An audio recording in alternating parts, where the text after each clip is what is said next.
I'm fine.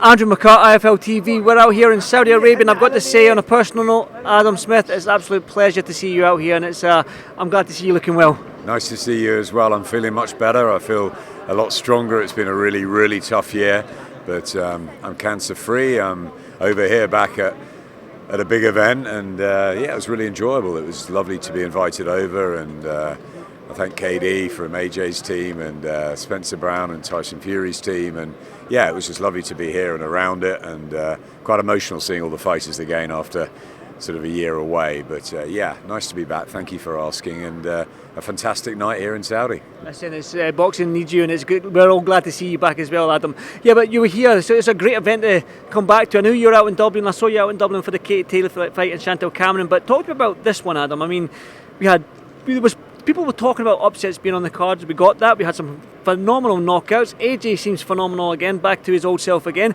Deontay Wilder got beat by Joseph Parker. Not many people saw that. I mean, it was just an amazing night all round. Great stories. That's what it's all about, isn't it? I was in Dublin with Katie. She's a good friend of ours. My wife and I were there just as fans, really. And I came here as a fan, and I watched AJ, and I just thought, wow, he's rolled back the years, but I think he's really bonded with Ben Davison, who I think is a fantastic trainer. And look, Ben is done brilliantly with Lee Wood. He did brilliantly with Tyson Fury, obviously. And I think AJ is a sponge. He listens, he learns.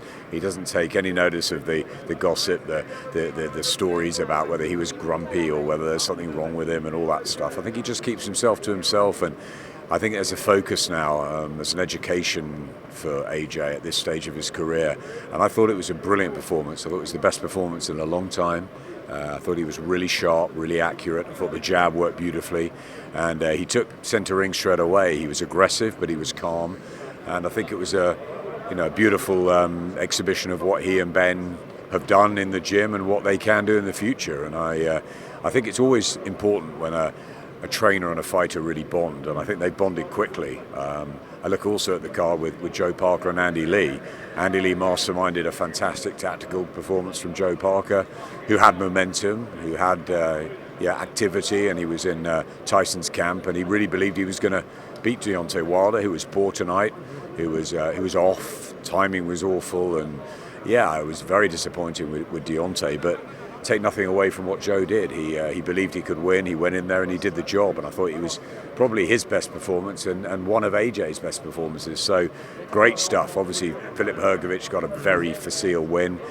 Really liked Agit Kabayel. Thought he was terrific, and it was a great night. Well, man, what a performance from young Daniel. It was a great fight, wasn't it? It was really intense. It was pretty brutal, and he came through it. He boxed well and came through some one or two sticky moments. Gerald didn't go anywhere, did he? And then at the end he got that knockout win. So fantastic performance, and Jai as well. What a great win that! Fantastic. I mean, he's going to be one of the pound for pound kings, I think, in the next year or two. So display of fantastic talent on the card, and really enjoyed it from start to finish. I sat with Amir Khan tonight, which was an added bonus, and we caught up, but it was really nice. Adam, you've been there with AJ's debut. You've seen the transitions or the progression of AJ, whether it's been the new AJ, a different AJ, AJ trying to box. You've seen the transitions that everyone's been talking about. Now, that version of AJ there, is that the old AJ that we grew to love back in the early days? I think it's more like that. I think it's the old AJ with maybe a little bit more maturity and smarts. I think Ben probably just got him back to what he does best, right? He's aggressive. He's got a fantastic jab. I always think a jab is so important, especially in the heavyweight division. And he used it beautifully from the first minute of the first round, and that's what sets it up. And it was aggressive AJ again. And I think he's used the last couple of fights against Franklin and Hellenius. He's been trying things out this year, and I think it's a great end to the year.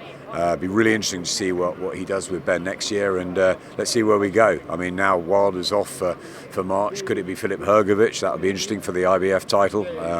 But all eyes, first of all, on Tyson Fury and Alexander Usyk. It's going to be a great start to next year. You've got Tasha Jonas and Michaela Mayer and Boatsy and Aziz, and then you've got this. It's great. We'll be back in Saudi, hopefully. Adam, I was looking at my watch because I was 10 past 4 and you're still up and ready to rock and roll, but I'll finish on this one question. Will we ever see you back in the booth doing the commentary again? I think, like I said to you, the boxing world's missed it, missed yourself, the voice of boxing you may be called now. That might be Michael Buffer, but will we ever see you in the commentary booth again? I hope so. I think it's been a year where obviously my life, I nearly didn't make it. It was very close, and I had my amazing team of doctors, saved me and brought me back, and it's been really hard with chemo and everything. But ultimately, I'm back. I'm healthy, and I think the most important thing is my family. And you've got a different perspective on life. I take it a day at a time, and I'm just very lucky to be here. So I guess work is slightly secondary. When before it was 24/7. When I was at Sky, I was just all in.